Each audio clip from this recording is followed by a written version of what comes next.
Hi everyone, my name's Anne-Marie. Welcome to this card making project. In this episode we're going to be making a gorgeous easel card for her. And this is card 513 for anybody that's keeping track. Now on Monday we made a gorgeous easel card for him.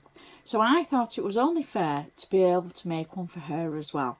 We're going to be using the Anna Griffin easel card making kit for her and just one die set.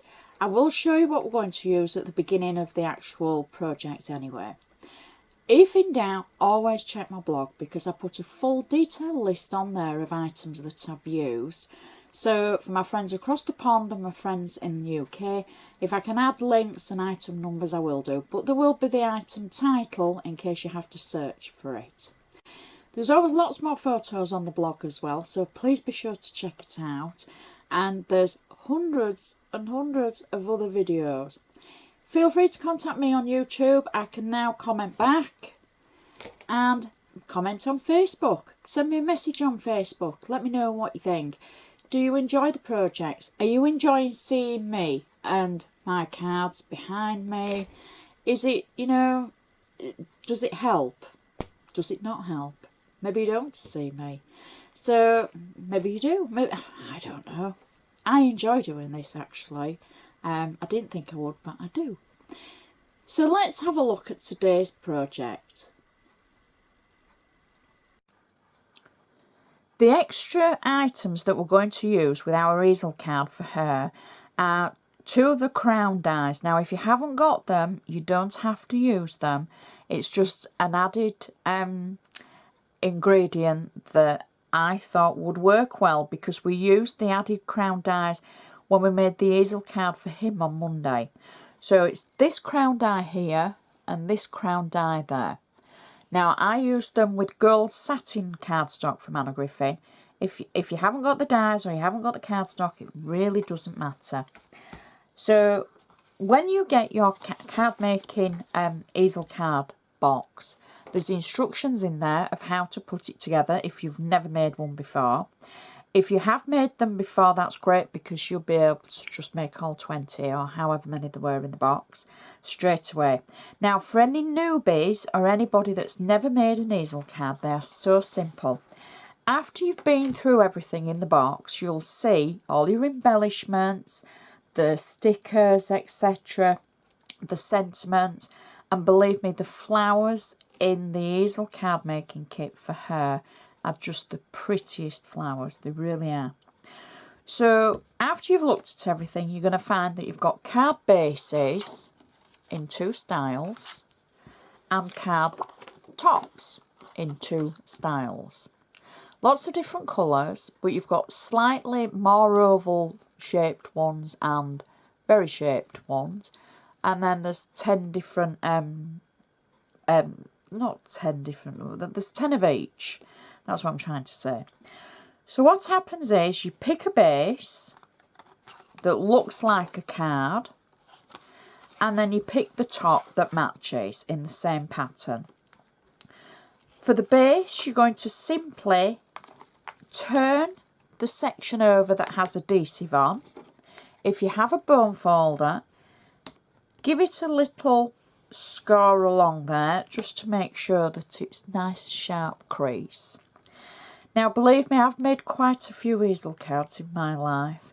I love easel cards and these are just so pretty. They really are. So this section is adhesive, so we need to lift the protective sheet away and it's really, really sticky. Really sticky. It is going to hold the top section, no problem. Now, this is the most difficult bit of making an easel card from the kit.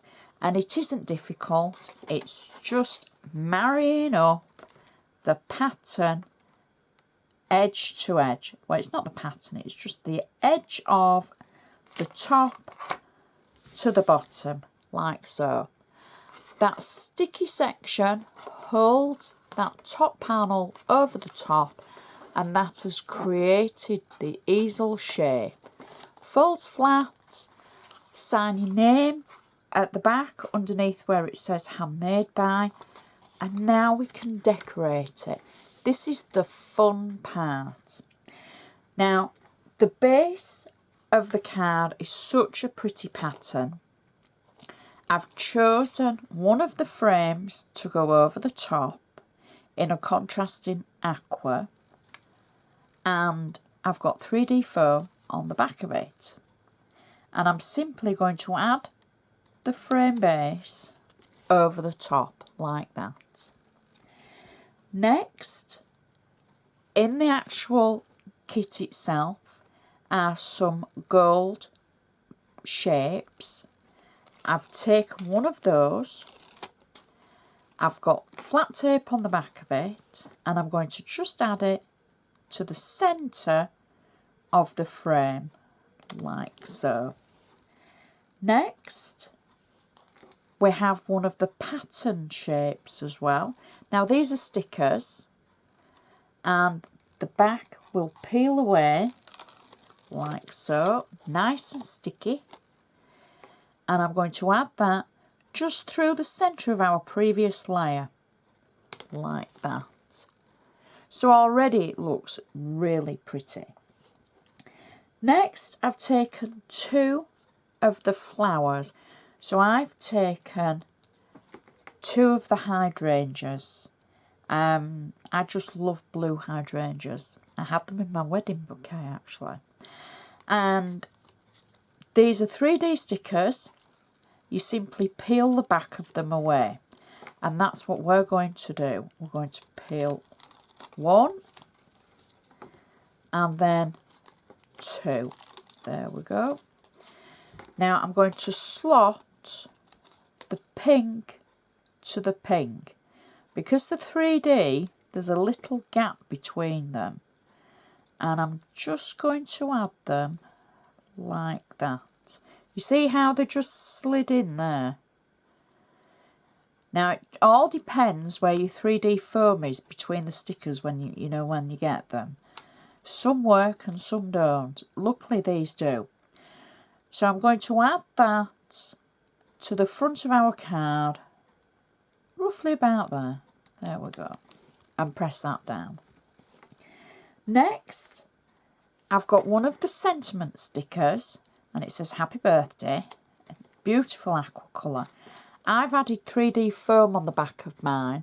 It is a sticker, very sticky, but I've added 3D foam because I wanted it just to sit at the bottom of the flowers like that.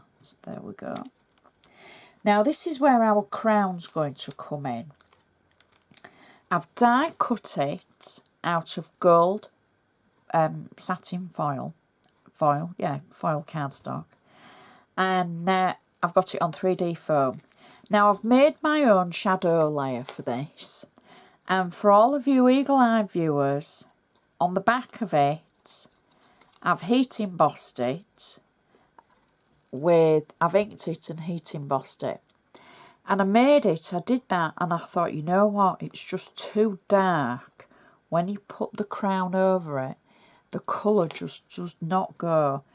But I didn't want to waste it. So I thought, nobody will ever know that I've made a goof there. So I can use my shadow layer and put my crown onto it, like so. And then on the back we've got the 3D foam.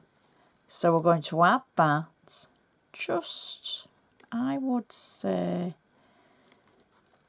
at the top of the lilacs, like that.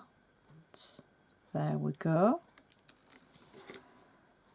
And for the front, the last thing we have is a bow. And it's an ivory bow, just on 3D foam, that I'm going to pop at the bottom, like so. Now we've completed the front, we can create our stopper, because we need something to make sure our easel card will stand up when it's on a mantelpiece.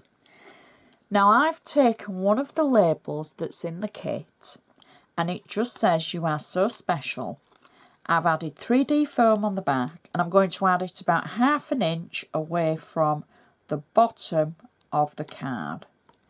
Now, rule of thumb, there isn't one. You can add it roughly where you want. It depends how far back you want the actual easel to stand. But I generally go for about just over 1/2 inch. And that's not quite straight. We'll pop it about there. See if that's more central. And then to finish the little stopper off, I've die cut a second crown, again in the foil, satin foil cardstock on 3D foam, and that sits nicely on there. And now we can test our easel. So we can fold it back, and the moment of truth, the stopper works. And that is a gorgeous easel card. You can see the easel shape, stands up nicely, and it's just so pretty. Will fit in a normal envelope. Our only added extra was the crown. You can see it's not too high, and it's such a pretty card. And what a great card that is. I do love a good easel card. And it's just so pretty and easy to make out of the box. Forget that I added extra things. You could just sit down and make all of them in no time at all. So pretty. I do hope you've enjoyed watching. Please share with your crafty friends. Please give me the thumbs up if you have. Check out my other projects and videos. There's so many to choose from now, and there's bound to be something that you do like. I'd like to say a quick hello to Carla, Crystal, Annie, Chris, Jane, my super fan. Or should I say they're all super fans, really. But there's so many people. I know so many people writing and say, can you say hello to me? And I don't normally, but I thought I'll do a quick one today. So I'd just like to say thank you so much for watching, and I shall see you next time.